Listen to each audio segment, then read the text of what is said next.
नमस्कार, जन उत्तराखंड में आप सभी का स्वागत है। मैं हूं आपके साथ स्फूर्ति सिंह। खबरों की शुरुआत करेंगे, लेकिन उससे पहले एक नजर हेडलाइंस पर।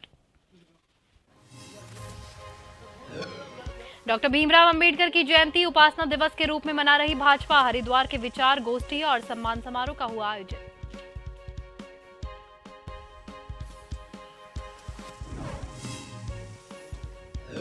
मसूरी में 3 दिन चला मिलेट 2023 सम्मेलन। कैबिनेट मंत्री गणेश जोशी हुए पत्रकारों से रूबरू। कहा, मिलेट्स की उपलब्धता, उपज और फायदे पर चर्चा।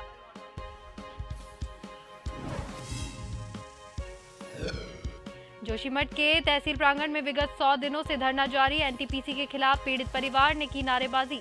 कहा, यहां से एनटीपीसी जब तक बाहर नहीं होगी तब तक धरना रहेगा जारी।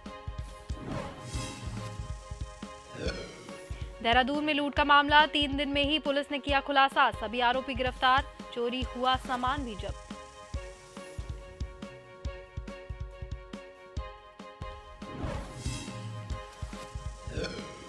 और बैसाखी पर्व का उल्लास। हरिद्वार में हर की पौड़ी पर श्रद्धालुओं ने लगाई डुबकी। चप्पे चप्पे पर पुलिस की पैनी नजर।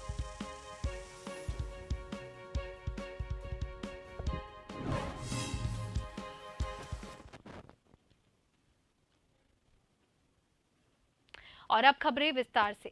देहरादून से खबर सामने आ रही है। सीमांत पर्वतीय गांव से पलायन को रोकने के लिए सरकार ने बनाई योजना। 700 से अधिक गांव के लिए योजना के प्रस्ताव वित्तीय वर्ष से पहले महीने ही पहुंच गए। प्रदेश के 7 जनपदों में दुर्गम और सीमांत और दूरस्थ गांव के क्लस्टर किए गए तैयार। एक क्लस्टर में 10 से 12 किए गए शामिल। मुख्यमंत्री के निर्देश पर इन सभी गांवों की विकास योजनाओं के लिए भेजी गई है गाइडलाइंस। आजीविका पर आधारित योजना से पलायन रोकने का खाका। 3 साल में जमीन पर उतरेगी योजनाएं।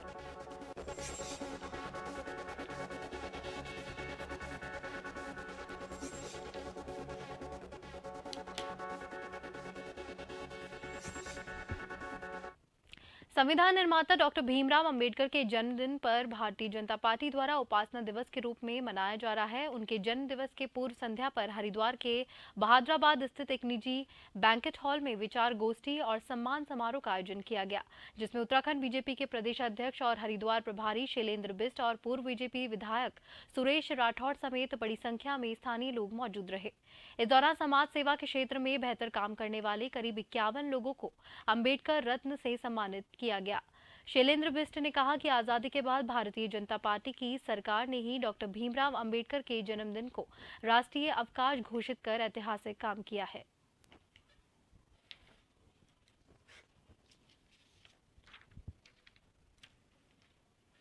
पहला दिन ये है कि 14 तारीख को राष्ट्रीय अवकाश घोषित किया है हमारे देश के प्रधानमंत्री जी ने। और सबसे सौभाग्य की बात है कि आज़ादी के बाद अगर भारत रत्न की पहल करने और उनको भारत रत्न देने की बात की है तो भारतीय जनता पार्टी की सरकार ने की है। और जो उनके 5 महत्वपूर्ण स्थान थे, चाहे वो उनका जन्म स्थान हो, चाहे उन्होंने जहाँ पढ़ाई की हो, जहाँ उन्होंने शोध किया, उन स्थानों को 5 तीर्थ के रूप में भी उन्होंने मनाया। और सौभाग्य ये कि हम देश को एक संदेश देने का काम करते हैं कि देश की आज़ादी के बाद देश समरसता की ओर जा रहा है। हमेशा 14 अप्रैल से लेकर 6 दिसंबर तक डॉक्टर भीमराव अंबेडकर जी को नमन करते हैं।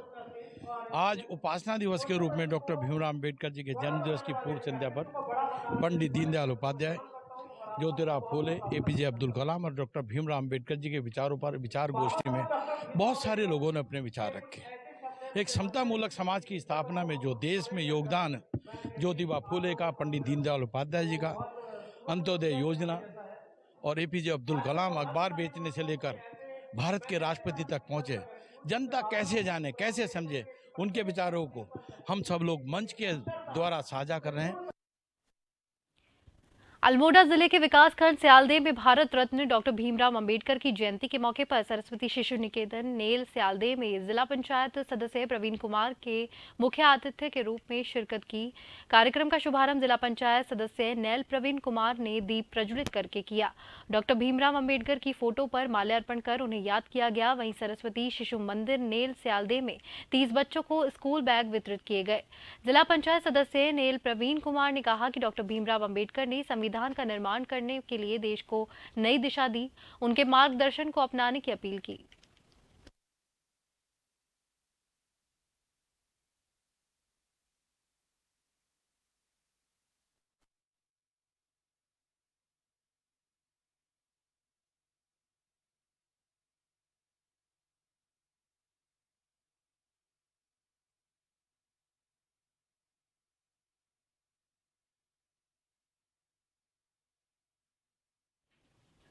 प्रधानमंत्री नरेंद्र मोदी के विजन वाइब्रेंट विलेज योजना को आगे बढ़ाने के लिए क्रम में 16 अप्रैल को केंद्रीय मंत्री पीयूष गोयल पिथौरागढ़ पहुंच रहे हैं। भाजपा प्रदेश प्रवक्ता सुरेश जोशी ने जानकारी देते हुए बताया कि इस दौरान वे सीमांत क्षेत्रों में विकास योजनाओं का सर्वेक्षण कर गूंजी गांव में रात्रि प्रवास करेंगे। उन्होंने कैलाश मानसरोवर के लिए 17 दिन की पैदल यात्रा को मात्र आधा किलोमीटर की यात्रा में बदलने के लिए प्रधानमंत्री मोदी का भी धन्यवाद किया।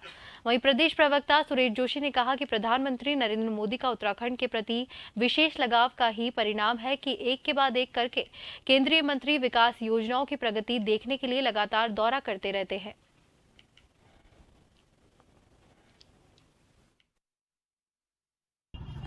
मोदी जी की सरकार ने उत्तराखंड को विशेष तवज्जो दी है। इसके प्रमाण इस बात से मिलते हैं कि भारत सरकार के अनेकों सीनियर मिनिस्टर्स जो सीमाओं में जाकर के हर गांव में रात्रि विश्राम कर रहे हैं। इसी श्रेणी में 16 तारीख को भारत सरकार के सीनियर मिनिस्टर पीयूष गोयल जी का गुंजी में भ्रमण है, यानी तिब्बत के लास्ट बॉर्डर पर, और वो रात्रि विश्राम करेंगे, वहां लोगों से मिलेंगे।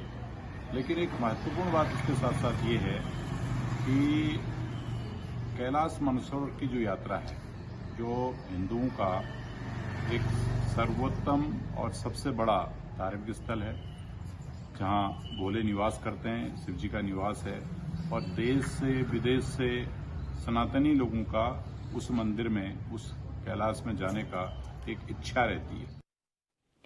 संविधान निर्माता भारत रत्न प्राप्त डॉक्टर बाबा साहेब अंबेडकर का जन्म दिवस, समानता दिवस और ज्ञान दिवस के रूप में पूरे भारतवर्ष में हर्षोल्लास के साथ मनाया जा रहा है। वहीं उत्तराखंड की राजधानी देहरादून के प्रदेश भाजपा कार्यालय में भाजपा कार्यकर्ता और पदाधिकारियों के बाबा साहेब भीमराव अंबेडकर के प्रतिमा पर माल्यार्पण कर उन्हें याद किया। इस अवसर पर पूर्व विधायक पौड़ी मुकेश कोहली ने कहा कि भारत के संविधान निर्माता बाबा साहेब अंबेडकर ने वंचितों, पिछड़ों को समान अवसर दिलाने का काम किया, जिससे आज समाज में सभी को बराबरी का दर्जा प्राप्त है और सभी समान रूप से देखे जा रहे हैं।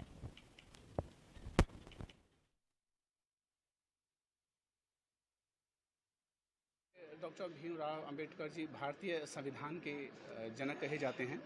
उन्होंने भारतीय संविधान को लिखा और आज हमारे देश में शोषितों को, दलितों को, वंचितों को, खासकर महिलाओं को जो गैर बराबरी दर्जा हो रहा था, उस बराबरी के दर्जे पर लाने के लिए डॉक्टर भीमराव अंबेडकर जी ने बहुत संविधान में ऐसी बातें लिखी जिससे इन सब लोगों को समाज की मुख्य धारा में जुड़ने का और समाज की मुख्य धारा में रहने का अधिकार प्राप्त हो सके। निकटवर्ती क्षेत्र बिंदुखत्ता में अंबेडकर पार्क सेवा समिति के बैनर तले बाबा साहेब भीमराव अंबेडकर का 132वां जन्म दिवस समारोह पूरे धूमधाम से मनाया गया। इस मौके पर सैकड़ों की संख्या में क्षेत्रवासी भी मौजूद रहे।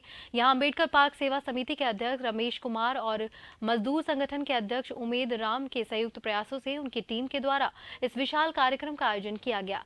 इस दौरान रमेश कुमार और उमेद राम ने संयुक्त रूप से पत्रकारों से वार्ता करते हुए कहा कि अंबेडकर जी का जन्म दिवस पूरे धूमधाम से मनाया जा रहा है। इसी क्रम में युवाओं और बड़ी संख्या में क्षेत्रवासियों के सौजन्य से यहां कार्यक्रम का आयोजन कराया गया। इस दौरान उन्होंने कहा कि बाबा साहेब भीमराव अंबेडकर हम सभी के लिए प्रेरणा का स्रोत है।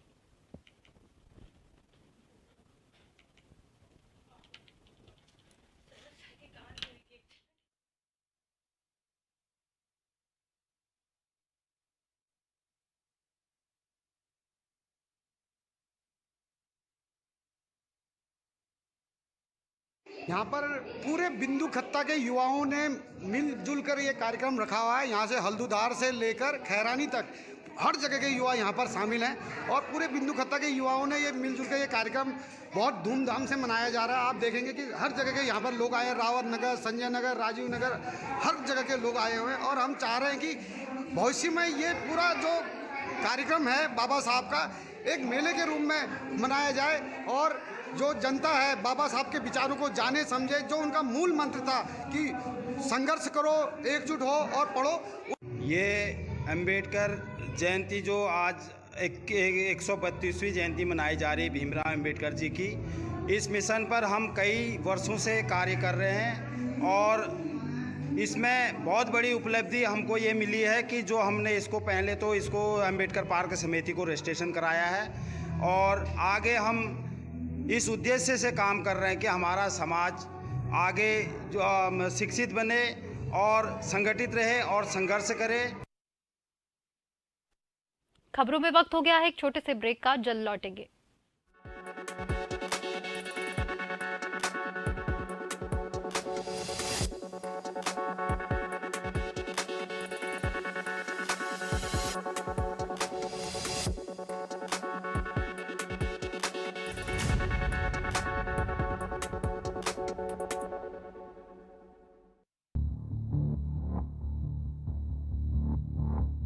खबर जो कभी बताती है सच तो कभी कराती है एहसास।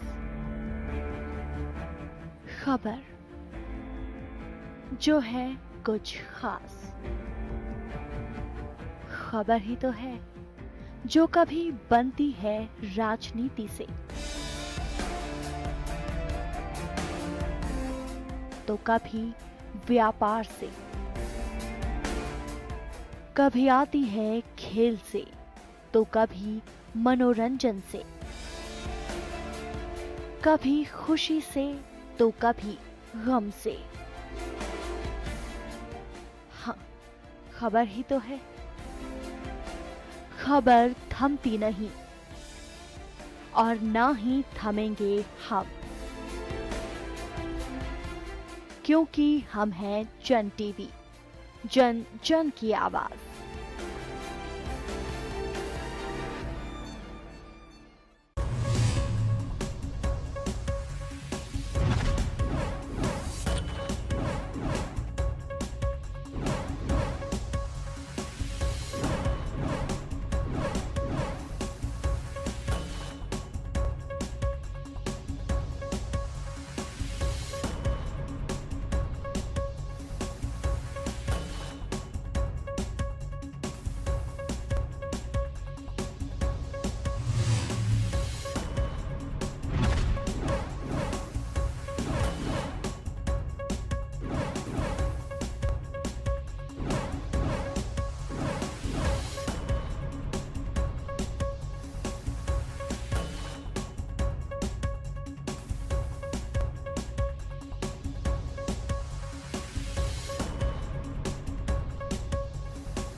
ब्रेक के बाद एक बार फिर से आप सभी का स्वागत है। भारतीय जनता एससी मोर्चा मंडल अध्यक्ष जितेंद्र मेहरा ने उनके नेतृत्व में अंबेडकर पार्क के बाबा साहेब भीमराव अंबेडकर की जयंती मनाई गई। इस दौरान उनकी प्रतिमा पर नगर के गणमान्य लोगों ने माल्यार्पण कर याद किया। वहीं नगर कांग्रेस कमेटी कार्यालय लालकुआं में अध्यक्ष सरदार गुरदीप सिंह की अध्यक्षता में बाबा साहेब के छायाचित्र पर पुष्पांजलि अर्पित करते हुए उन्हें याद किया गया। इस दौरान सभी लोगों ने जय भीम जय भारत के नारे लगाए। इस मौके पर पूर्व चेयरमैन रामबाबू मिश्रा ने सबसे पहले क्षेत्रवासियों को बधाई दी। कहा कि आज बाबा साहेब भीमराव अंबेडकर की जयंती मनाई जा रही है। अंबेडकर जी बड़े विद्वान थे और मानववादी थे। वो सारे मनुष्य को एक दृष्टि से देखते थे, छोटा बड़ा उनके दृष्टि में कोई नहीं था। वो समानता का वो चाहते थे कि अधिकार सबको मिले, और वो हिंदुस्तान में जो लोकतंत्र बना इसी आधार पर बना है कि सबको समान अधिकार है अपनी अभिव्यक्ति का और अपने धर्म का। हर क्षेत्र में उनको अपना अधिकार है। तो इस तरीके से बाबा भीमराव अम्बेडकर के द्वारा जो संविधान बनाया गया, जिस कमेटी के वो अध्यक्ष थे, तो बनाया गया तो उसमें समता मूलक ही प्रधान रखा गया। कोई दलित नहीं, कोई सवर्ण नहीं, कोई कुछ नहीं, सबको समान अधिकार है और सबको पढ़ने का अधिकार है, सबको अपनी बात कहने का अधिकार है। इस तरीके से बाबा भीमराव अम्बेडकर एक महान व्यक्ति हैं। आज हमारे डॉक्टर भीमराव अम्बेडकर का जन्मदिन है। उनको बाबा साहब के नाम से भी जाना जाता है। 14 अप्रैल 1891 का उनका जन्मदिन भारत में हुआ है और मध्य प्रदेश के प्रांत में उनका जन्मदिन हुआ है और 6 दिसंबर 1956 में उनका देवासन हुआ। अखिल भारतीय विद्यार्थी परिषद के द्वारा एक प्रेस वार्ता का आयोजन किया गया, जिसमें उन्होंने देश के शैक्षणिक संस्थानों में आत्महत्या की बढ़ती घटनाओं पर गंभीर चिंता व्यक्त करते हुए यहां मांग किया कि शैक्षणिक संस्थानों में आत्महत्या की घटनाएं रुके, इसलिए महत्वपूर्ण और प्रभावी कदम पर उठाए जाने चाहिए। और आगे उन्हें कहा कि शैक्षणिक परिषद को एक तनाव मुक्त वातावरण बनाने का आवश्यकता जताई गई। आगे विद्यार्थी परिषद के राष्ट्रीय महामंत्री याज्ञवल्क्य शुक्ल ने स्कूली पाठ्यक्रम में पढ़ाई जा रहे मेडिकल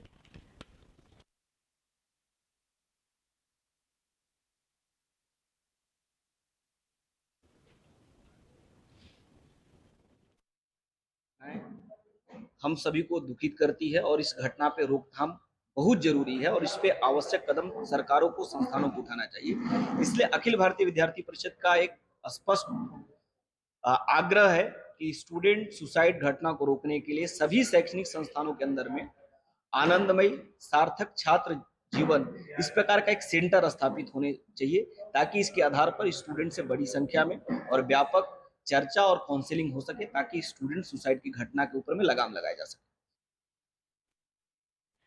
लक्सर में मेडिकल स्टोर पर नशीली दवाइयों के बिकने की जानकारी मिलने पर ड्रग्स विभाग हरिद्वार ने लक्सर सहित सुल्तानपुर नगर पंचायत में कई मेडिकल स्टोरों पर छापेमारी की। इस दौरान मेडिकल संचालकों में हड़कंप मच गया।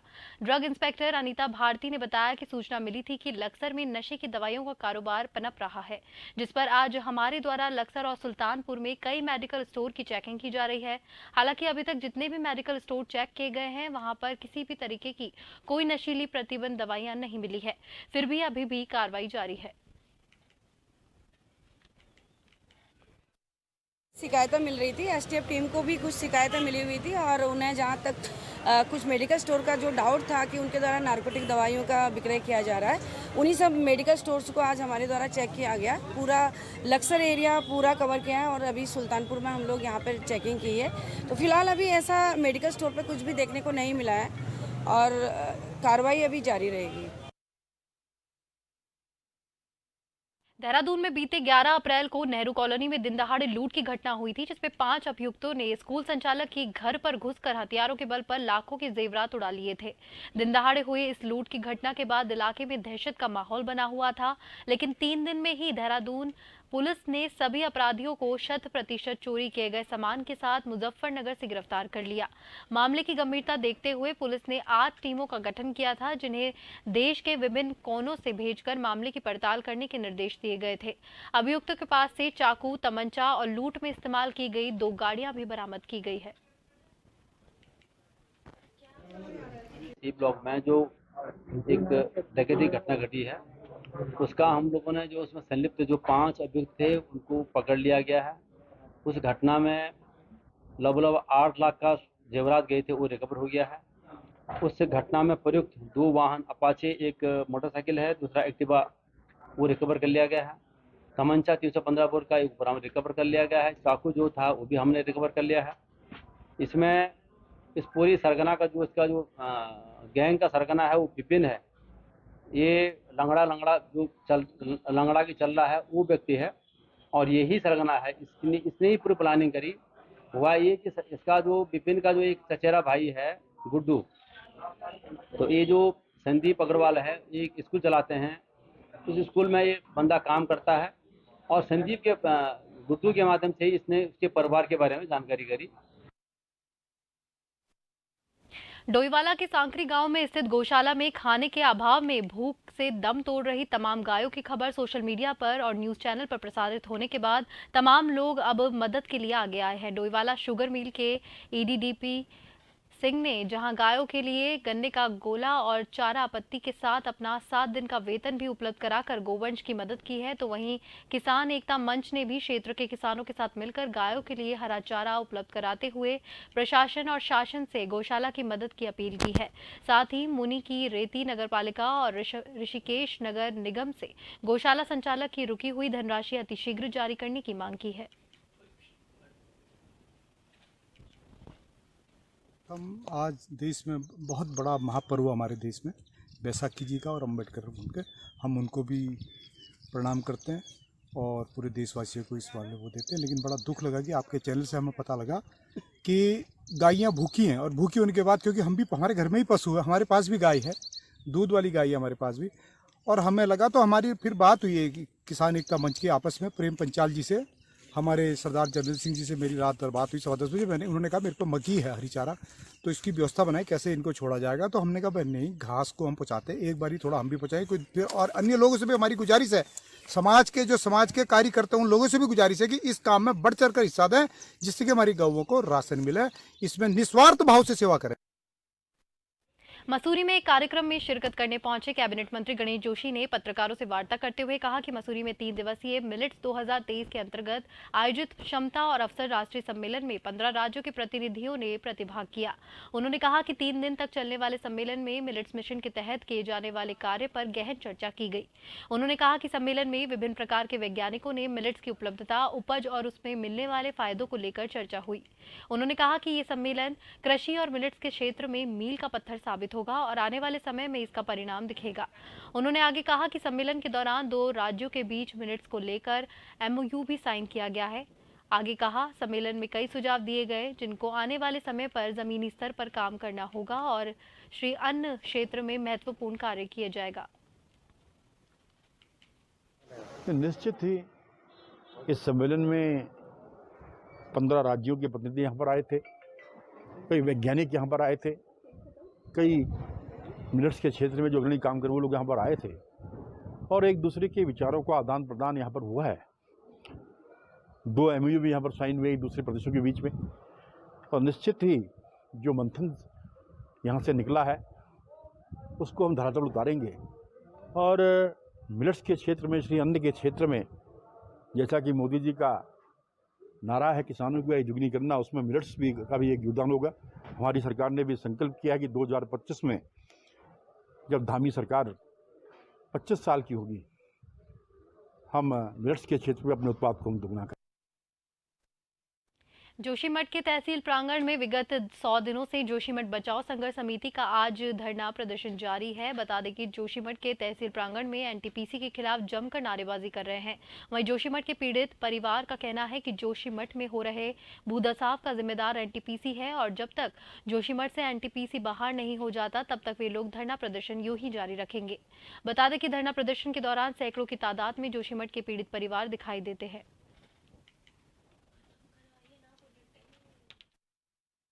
पूरे हो गए, अभी खाली धरने में बैठे क्योंकि लोग परेशान हैं और सबको रोज आना पड़ रहा है यहाँ पे।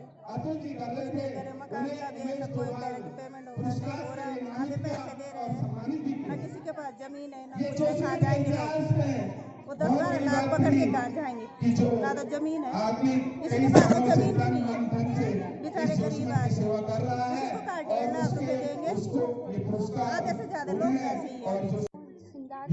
वार्ड नंबर 4 और यहाँ पे आए हैं घूमने में और NTPC का हमने टी-शर्ट पहना है और NTPC से हमें बहुत नुकसान हुआ है यहाँ पे, जैसे कि देखो आपदा आई है और हम प्रभावित हुए हैं। हमें शिफ्ट किया था वहाँ होटलों में, हमें शिफ्ट किया गया था, उसके बाद सरकार ने बोला कि घर जाओ, हम घर आ गए हैं।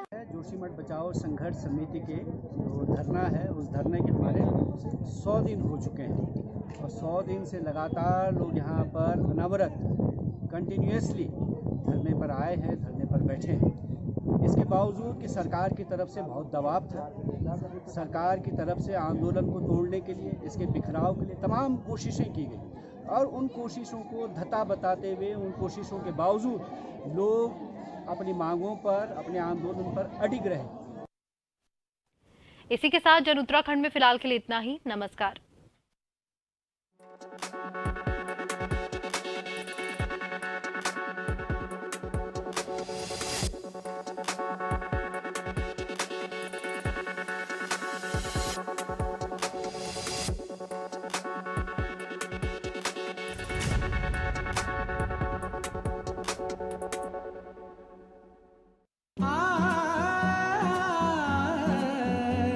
एक नई सुबह फिर